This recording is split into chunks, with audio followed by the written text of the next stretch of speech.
we find out about my DMT experience. I presume that's what this is about. Yeah.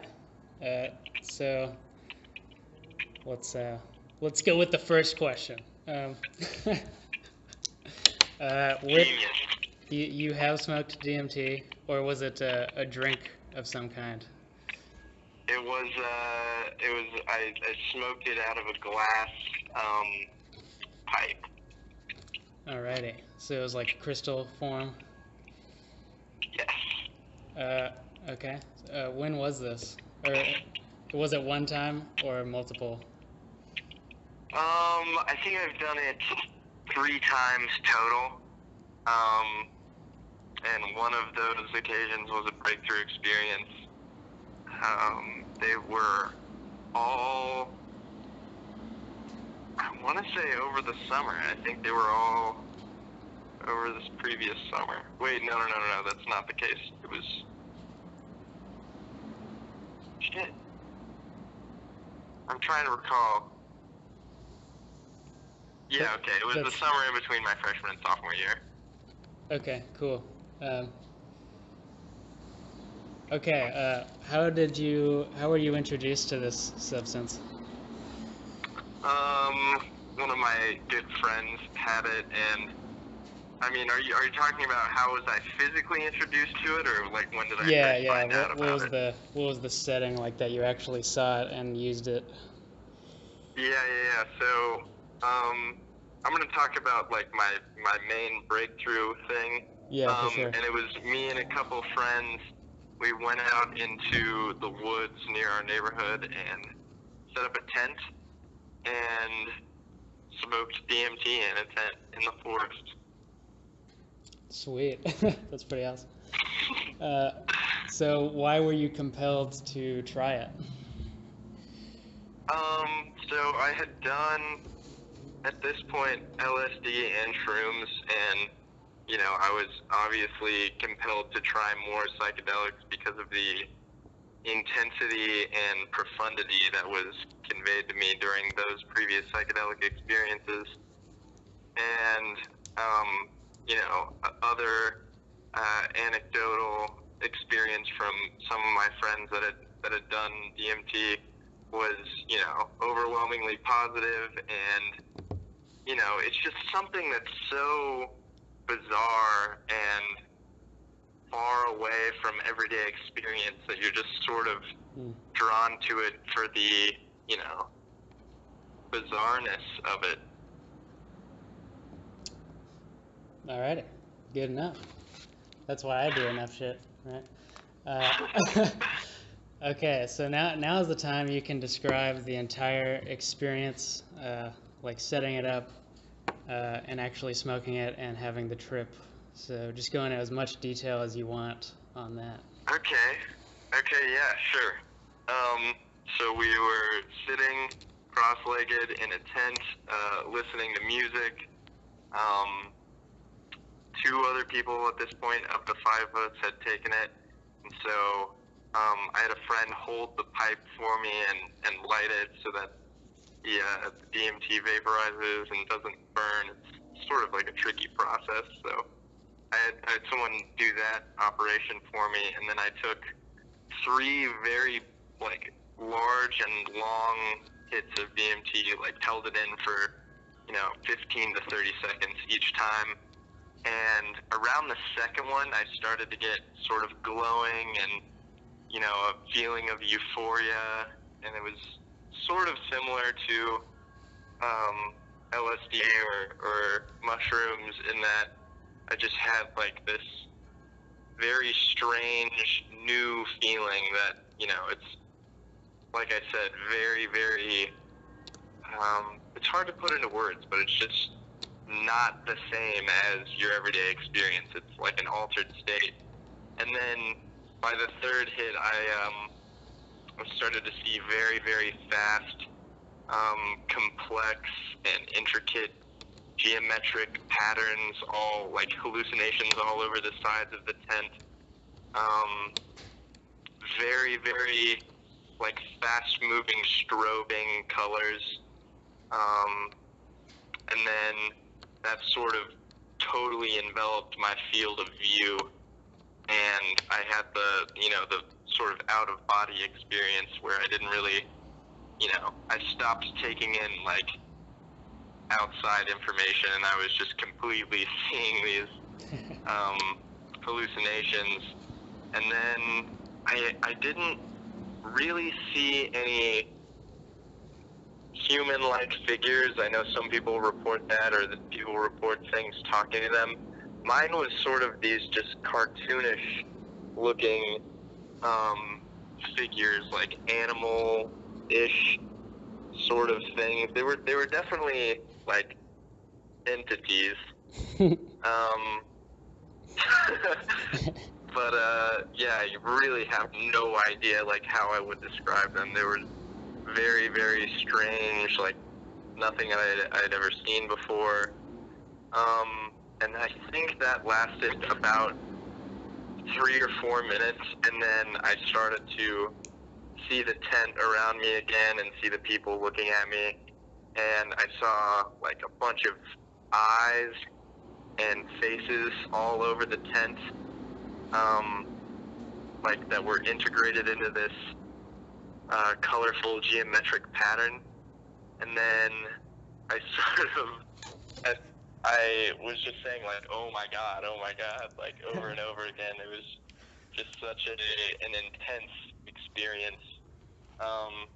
And then I got out of the tent and I looked like up at the sky, and I saw like faces and eyes and geometric patterns in all of the branches of the trees, which was pretty interesting. And then, I sort of came down a little bit more. I started to like breathe, get my heart rate back down, and then I think the full thing lasted maybe 8 minutes. Alrighty. Is that all you wanted to say about like the actual tripping experience, like the visuals and whatnot? Not really. I mean, it's just I can't really do it justice. Right. Other than saying it was just very complex, intricate, fast-moving, vibrant, strobing, colorful patterns. That's my word salad of a DMT experience. Right. Well, that's good enough. What about the emotional aspect of the trip? Do you have anything to say about that? Yeah. It was sort of a feeling of like deep contentment, just like a knowledge that things were like gonna be okay, that like the world was at peace, that I myself was at peace. Just sort of an intrinsic tranquility in the experience that, even though it was incredibly intense and visceral and jarring, it was all positive. Wow, that's nice. You mentioned like those entities, those animal-like things. Yeah. A lot of people report these kind of beings existing in their trips. Would you say they were aware of your presence, or had kind of a higher consciousness kind of aspect to them? Were they intelligent? I don't know. I don't think I ascribed that to them at the time. The way I sort of account for why I saw those things is that there's somewhere in the brain these just like archetypical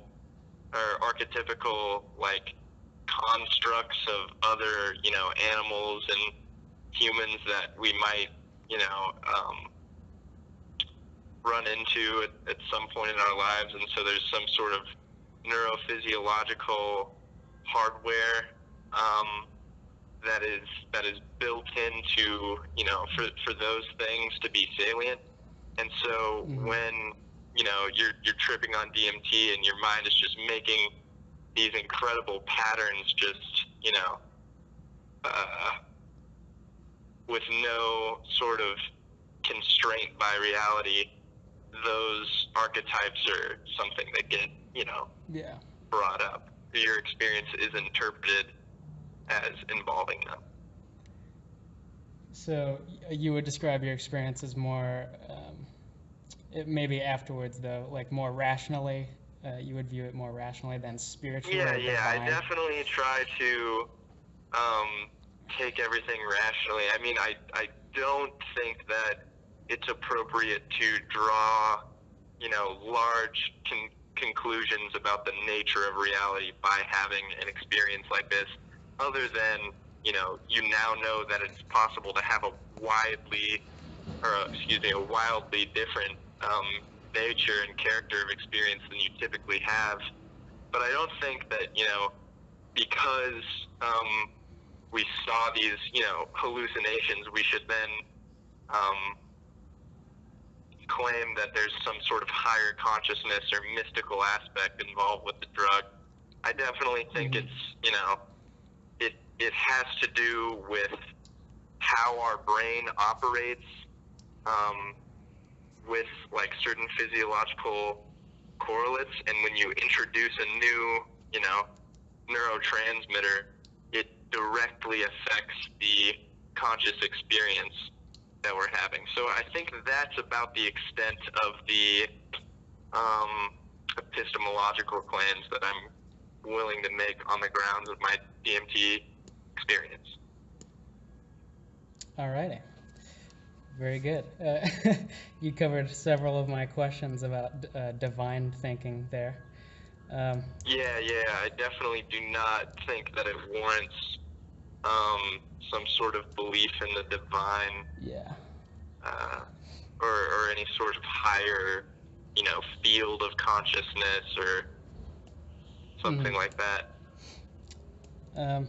So you mentioned a lot of immediate benefits already, like inner peace and contentness. Did you notice any immediate downsides, aside from physically not really being able to move? I would say there was definitely potential for a downside, just in the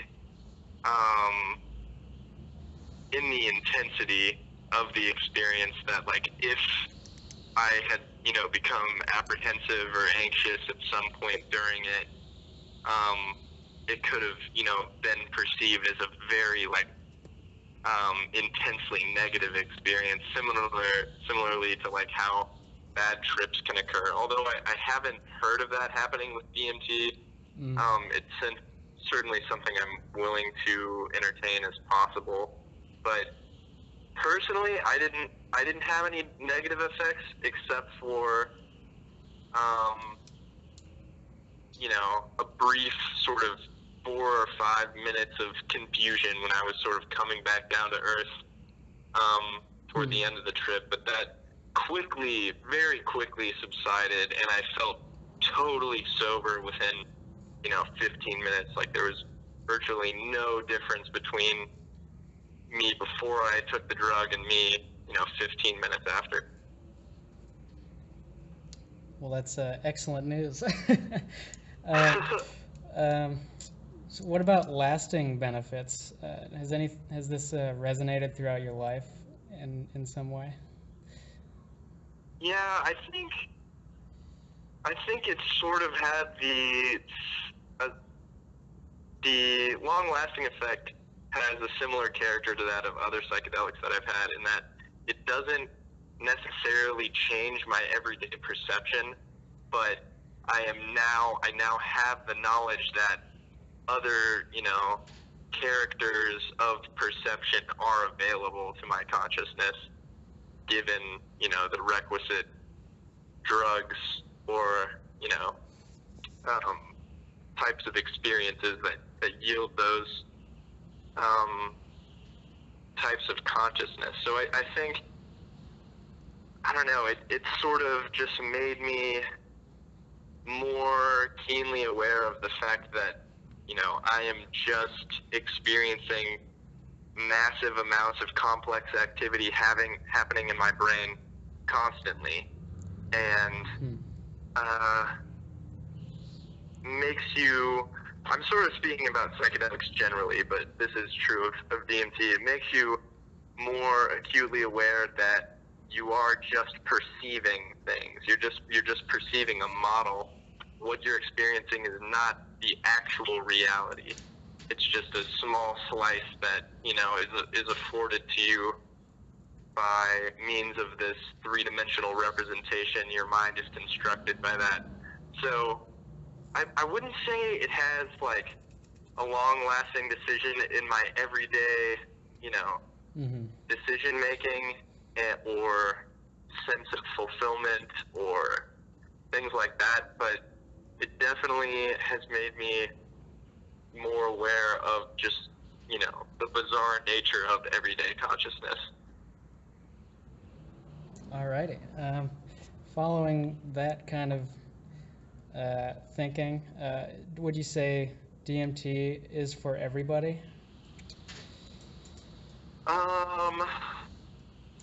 I definitely wouldn't go as far as to say DMT is for everyone. But I certainly think that people should be open-minded about it, and you know, if it's something, if reaching an altered state is something you're interested in through other drugs like caffeine or alcohol, I think there is immense potential for benefit in psychedelics, DMT being included in that. But I think, you know, you should sort of take a gradual approach into it. You shouldn't, you know, go smoke a huge bowl of DMT one day, never having, you know, touched a joint or something like that. Like it's the intensity of the experience should be respected, and I don't think that it's, you know, something that just anybody could undertake on their own. It's like, you know, would you recommend climbing a mountain to someone? It's like, it can be an extremely rewarding, fulfilling, intense experience, but, you know, you need some requisite knowledge of what you're getting into before you just dive in head first. Also related to that previous question, any opinions on legalizing? Should it be, if it's legalized, do you think it should be all hands off, or do you think maybe psychiatrists should handle this, or some kind of trained person? I think all drugs should be decriminalized. I used to be of the opinion that all drugs should be legalized, but I think that there is some complex sort of ground surrounding highly addictive substances. I don't think that maybe we should necessarily legalize all of that. That being said, I don't think psychedelics have shown any sort of potential to become highly addictive or, you know, have negative impacts on people's lives. So I think yeah, we should legalize psychedelics insofar as we have researched, you know, safe dosages, and we understand the risks associated with higher dosages and stuff like that. I don't think there's any intrinsic property of DMT or other psychedelics that, you know, we should make them illegal for some endogenous characteristic. Fantastic. Have you felt any sort of social stigmas? Like, are there people you would not want to tell that you've experienced psychedelic, particularly like the DMT trip? Yes, absolutely. I would say the vast majority of people that I deal with in my everyday life, I don't think I'm on, you know, a comfortable basis to talk about that with them. You know, probably not even my parents, which is sort of sad, because psychedelics are sort of a, you know, very salient part of my life. They like represent a lot of what I see as formative experiences in my, you know, high school age, in my like late teens. And it's sort of unfortunate that I can't share that part of my experience, because I think it's something that's worth talking about, you know? And I see stigma as sort of just stifling that conversation from happening, regardless of, you know, and it shuts out all of the good and the bad. It totally shuts down the discussion that can take place about, you know, what are the risks associated with doing these drugs, what are the benefits. Instead, it just sort of, you know, oh, we don't do that. That's not how the way things were, so it's not how they should be. Yeah, and I don't think it's helpful at all. Mm-hmm. Why do you have kind of just a personal perception of where these stigmas might stem from? Yeah, I mean, sort of. Well, if you want to go way back, I think Christianity and, you know, religion generally, the concept of sin and stuff like that, is really sort of, it's poisoned the well for just generations upon generations of people that are, you know, just because of the nature of the indoctrination of these, like moral systems, people are just going to be closed-minded on a lot of issues, and I think drugs happens to be one of those issues. But another thing, I mean, more recently is obviously the drug war and the massive, you know, propaganda campaign trying to stigmatize the use of drugs by minorities. So I think, you know, we need to develop a more nuanced position on drugs and, you know, realize that everything from heroin to chemotherapy falls under this broad umbrella of drugs. And, you know, we shouldn't be afraid of having the cost-benefit analysis with whatever it is. I think stigma, insofar as it stops that analysis from taking place, is, you know, not helping anybody. Absolutely. I agree with you. I know that you're a musician. Would you say DMT specifically has influenced your artwork at all? I can't say that about DMT. I have tried writing music on other psychedelics, specifically LSD, and, you know, it's a very, very interesting process. I wouldn't go as far as to say I'm more creative or I have better musical ideas while under the influence, but it certainly changes the character of the experience of creating the artwork in a way that's, you know, very aesthetically pleasurable. Alrighty. Is there anything else you want to add? Just in general, any other topics, anything new?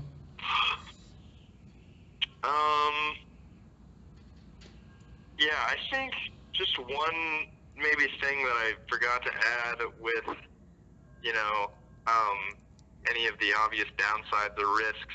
I sort of mentioned these two things separately, but I think they can overlap, and that is like when people start to make, you know, these massive epistemological claims about reality on the basis of these experience with drugs, and that can just lead into a massive, like, negative spiral of delusion and fantasy. And I don't think that it's a property of the drugs themselves that enables that, but it can certainly exacerbate that problem if a person starts going down that path. Alrighty. Very, very cool. Thanks for doing that, man. Yeah, absolutely. This was like a nice conversation. It's fun to talk about this stuff. It's extremely interesting. Yeah. I've been So what is this for? Can you tell me like a little bit more about like the research? Yeah. So this is a group project on DMT, specifically endogenous DMT, so like stuff in the, like, native to the brain, but we're also getting Yeah. anecdotes on the exogenous experience because we feel like it highlights.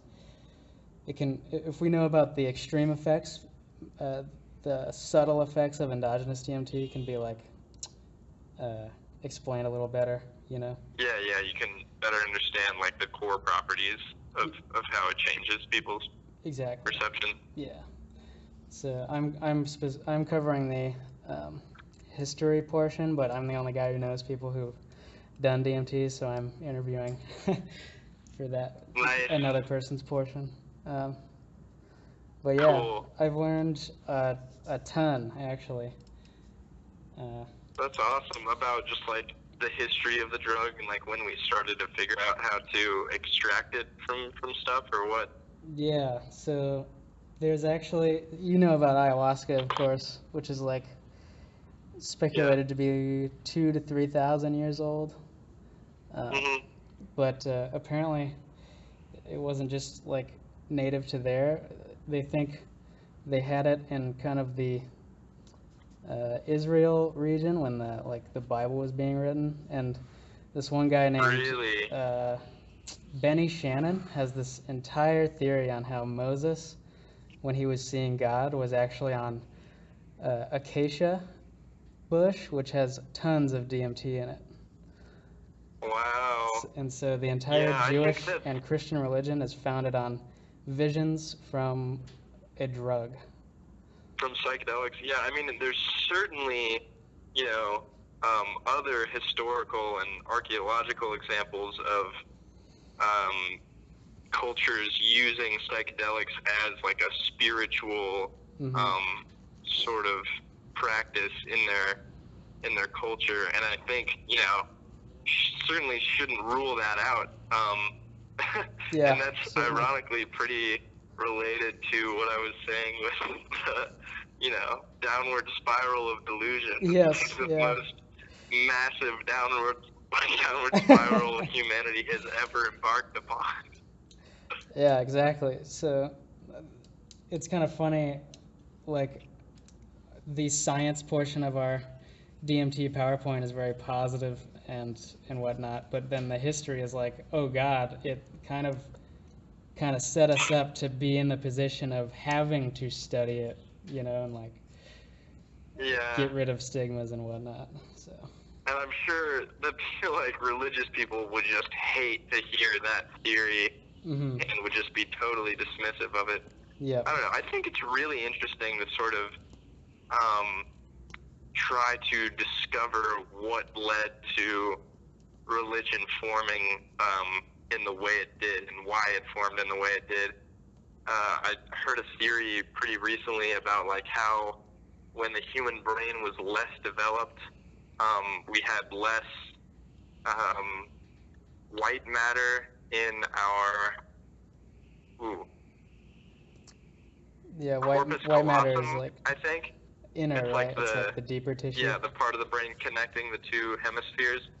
And because of that, I mean, I don't know how much of a basis this theory has, but it was just conjectured that like maybe it could have, you know, led to schizophrenic-like experiences where you sort of interpret brain activity in one hemisphere as external to you, and like, wow. you know, like the voice of God or something like that, which I thought was very interesting. That's and crazy. they tried to make this biological comparison between modern day patients with schizophrenia and, you know, how brains might have been structured and how they may have functioned like way back hundreds of thousands of years ago.